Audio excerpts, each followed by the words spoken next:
Junior, a vos el aire acondicionado te está haciendo daño. ¡Vamos afuera! Vamos pues.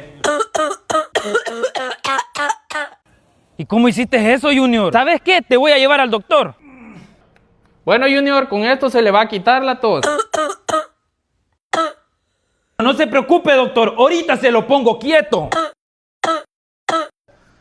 Mejor lo voy a agarrar. Ay, doctor, qué difícil es tenerlo quieto. Mire, pues ya se fue. Ay, me siento mal, doctor.